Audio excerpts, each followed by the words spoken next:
半小时售罄，预售破 2.4 万。王一博官宣出战 China GT 珠海站，他凭什么让中国赛车彻底破圈？就在最近，赛车圈和娱乐圈同时炸开了锅，王一博正式官宣将出战2026赛季 China GT 中国超级跑车锦标赛珠海站。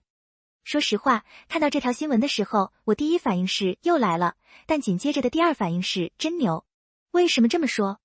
因为在这个流量更迭比翻书还快的时代，能像王一博这样把一个跨界爱好硬生生做成专业级副业，甚至还能反哺整个小众体育产业的明星，真的是凤毛麟角。今天咱们就不聊那些虚无缥缈的八卦，就从专业的赛车视角和商业逻辑来好好盘一盘王一博这次珠海站背后的硬核实力与破圈效应。首先，咱们得聊聊这次比赛的主场珠海国际赛车场，以及王一博和这条赛道之间那种剪不断的宿命感。本次珠海站赛事定档在7月24日至26日，王一博将身披85号战袍，代表 Uno Racing 车队，再度驾驶他标志性的赛车，重返这条承载着他赛车初心的赛道。老车迷都知道，珠海赛道对于王一博的 GT 赛车生涯意味着什么？那是他 GT 生涯的绝对起点，更是他的福地。回想2025赛季，他就是在这条赛道上与职业车手方俊宇强联手，拿下了 GT3 组别首回合的亚军和次回合的冠军。讲真，每次看到珠海赛道的航拍画面，我都能感受到一种不忘初心的浪漫。在娱乐圈，很多人力热爱的人设，但热度一过就抛之脑后，而王一博是实打实的把热爱变成了成绩。他回到珠海，就像是武侠小说里的大侠回到了新手村，不仅是为了赢，更是为了向所有人证明，我当年在这里起步，如今我依然在这里巅峰。这种对赛道的敬畏心和对初心的坚守，在如今浮躁的环境里，真的太难能可贵了。接下来，咱们用数据说话，看看王一博的参赛到底给 China GT 带来了怎样恐怖的票房号召力。据极目新闻等权威媒体报道，在此前的上海站比赛中，门票提前45天预售，2日总销量竟然逼近5万张，直接创下了 China GT 创办10年来的售票记录。这已经够夸张了吧？但更夸张的是这次的珠海站。本次珠海站比赛提前25天开售门票，结果你猜怎么着？正赛门票在开售半小时内全部售罄，预售门票更是轻松突破了 2.4 万张。咱们客观的感受一下半小时售罄这个概念。要知道，这可是实打实的体育赛事门票，不是那种可以无限加座的演唱会，赛车场的座位数是物理受限的。这意味着什么？意味着开票的瞬间，几万个手速极快的粉丝和车迷在同时抢票，服务器没崩就算万幸了，居然还能在半小时内被抢空。我个人的感受是，这已经不仅仅是粉丝经济的范畴了，这是一种现象级的体育破圈。王一博硬生生的把一个原本属于硬核车迷的小众 GT 赛事，做出了顶流演唱会级别的票房号召力。他不仅带来了粉丝，更把很多原本不看赛车的年轻人拉进了围场，让他们开始了解赛车，爱上赛车。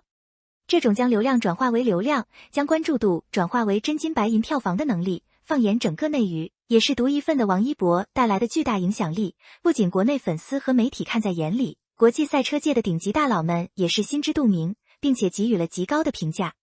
SRO Motorsports Group 全球顶级的赛车运营机构，也是 GT 赛事的权威的创始人兼首席执行官斯特凡·拉特尔 Stephen Rattle 曾在接受海外权威体育媒体 Sportstar 365采访时，说了一段非常耐人寻味的话。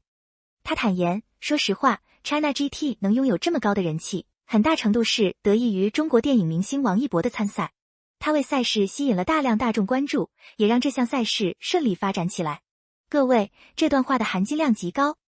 咱们在围场里混久了就知道，传统的欧洲赛车老炮儿们起初对明星跨界往往是带着点傲慢和偏见的，他们最怕明星来玩票添乱。但斯特凡·拉特尔作为 SRO 的掌舵人，能如此坦诚、公开地承认一个中国明星对赛事的巨大贡献，这说明了什么？说明王一博是用实打实的专业态度和惊人的商业价值，彻底征服了这些挑剔的国际赛车大佬。我每次读到这段采访，心里都挺骄傲的。王一博不仅是在为自己 racing， 他实际上是在为中国赛车运动做国际级的代言。他让 SRO 看到了中国市场的巨大潜力，也让 China GT 在国际赛车版图上的权重增加了。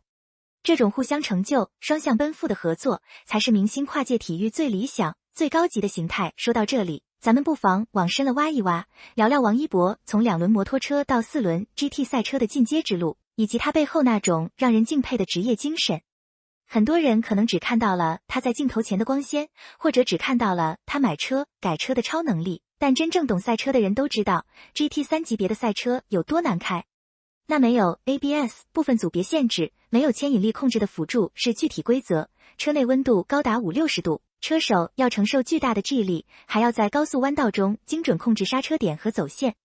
王一博从 ARRC 亚洲公路摩托车锦标赛的2轮，跨越到 China GT 的3轮、4轮，这中间的物理反馈和驾驶逻辑是完全不同的。但他没有退缩，而是选择沉下心来，去测试，去跑圈，去和工程师沟通调校。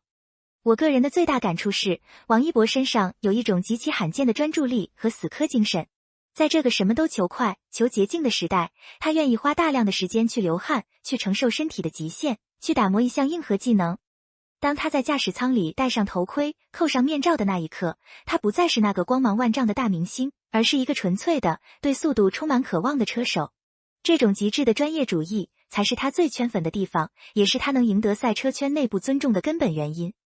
最后，咱们再来谈谈王一博的参赛对中国赛车产业和粉丝文化带来的深远影响。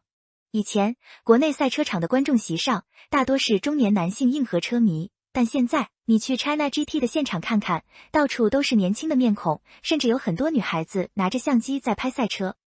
这就是王一博带来的粉丝文化注入。很多人一听到饭圈就皱眉头，但王一博的粉丝群体在赛事中展现出的素质，其实是非常让人惊喜的。他们遵守围场规则，尊重其他车手，认真学习赛车知识，甚至自发组织环保和公益活动。这种正向的粉丝文化给赛事带来了巨大的商业价值。赞助商看到了王一博背后的年轻消费力，愿意掏更多的钱来赞助比赛。赛事方有了钱，就能把赛道设施搞得更好，把转播做得更专业，甚至能去扶持更多年轻的基层车手。这是一个多么完美的正向循环啊！我始终认为，一项体育运动想要真正强大，不能只靠圈内人的自嗨，必须要有破圈的能力，必须要有大众的参与。王一博就是那个最完美的破圈者和桥梁。他用自己巨大的影响力，把中国赛车运动推向了更广阔的大众视野，让赛车文化真正开始在中国年轻人中生根发芽。总而言之，7月24日至26日的 China GT 珠海站，注定将是一场载入中国赛车史册的狂欢。85号赛车 Uno Racing 车队，半小时售罄的门票，破2.4万的预售数据，以及国际大佬的背书，所有的元素都交织在一起，让我们对这场比赛充满了无限的期待。不管你是不是王一博的粉丝，我都真心建议你有机会去珠海国际赛车场看一看，去感受一下引擎轰鸣时地面的震动，去闻一闻空气中轮胎摩擦的橡胶味，去看看那些在赛道上拼搏的车手们。因为在那里，你看到的不仅是一场速度与激情的视觉盛宴，更是中国赛车运动在新时代破茧成蝶，走向大众的一个生动缩影。而王一博正驾驶着他的85号赛车，在这个缩影中，继续书写着属于他的，也属于中国赛车的传奇。咱们珠海赛道，不见不散。